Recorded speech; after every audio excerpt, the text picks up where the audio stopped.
Hello বন্ধুরা, আজকে আমি যাচ্ছি পার্টি মেকআপের জন্য।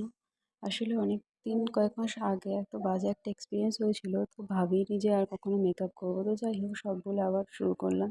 তো ঠিক আছে, ভুল হলে আবার নতুন করে শিখে নেব। তো যাই হোক, তো আজকে আমার লোকেশন ছিল এই তোলা ফটকে। সেখানে ক্লায়েন্ট যিনি ছিলেন তিনি প্রথমেই বলে দিয়েছিলেন যে একদম লাইট মেকআপ চাই। আর যেহেতু তার ছেলের বিয়ে, তো প্রচণ্ড কাজের মধ্যে ছিলেন। আর সবসময় আমাকে তাড়াহুড়ো করছিলেন যে হ্যাঁ, একটু তাড়াতাড়ি করে দাও, তাড়াতাড়ি করে দাও। আর যাতে বোঝা না যায়, খুব হেভি যাতে না হয়। তো ঠিক আছে, তার ডিমান্ড অনুযায়ী একটু লাইট মেকআপ দেওয়ার জন্য চেষ্টা করেছে। তো তোমরা জানিও তোমাদের লুকটা কেমন লাগলো। তিনি আমাকে দুদিনই বুক করেছিলেন, রিসেপশনের জন্য আর বিয়ের দিনের জন্য।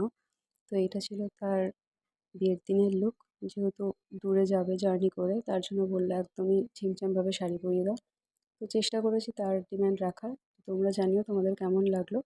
আর এরপর দেখাচ্ছি তোমাদের তার সেকেন্ড দিনের লুকটা। তো তিনি আগেই বলেছিলেন আগের দিনের মতনই যে আজকেও যেন একদম ছিমছাম থাকে। আগের দিনের লুকটা তার পছন্দ হয়েছিল, ঠিক সেরকমই যেন থাকে, একটু যেন মা দেখতে লাগে।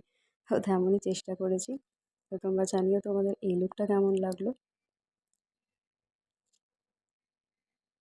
আগের দিন যে আমার বাজে এক্সপিরিয়েন্স হয়েছিল, মানে কয়েক মাস আগেকার কথা, সেটা অন্য একদিন শেয়ার করব। তো যাই হোক, সব ভুলে এটা আমরা আবার নতুন করে মেকআপ শুরু করলাম। এটা আমার সেকেন্ড ক্লায়েন্ট। তো এনারও সেম ডিমান্ড ছিল যে খুব ছিমছামভাবে একটা লুক করে দাও, আর মুখটা যাতে আমার একটু চকচক করে। তো যাই হোক, ভীষণ মিষ্টি একটা ক্লায়েন্ট। আর আমার ভীষণ পছন্দেরও মানুষটা, খুব ভালো। তাকে দেখতে এমনিই সুন্দর, তো আরও ভালো লাগছে সাজুগুজুর পর। তো তোমরাও জানিও তোমাদের কেমন লাগলো। আর ভিডিওটা ভালো লাগলে লাইক, কমেন্ট, শেয়ার করে দিও। আর চ্যানেলটাকে অবশ্যই সাবস্ক্রাইব করে দিও। তো নেক্সট টাইম আবার নতুন কোনো লুক দেওয়ার চেষ্টা করব। এখন টাটা।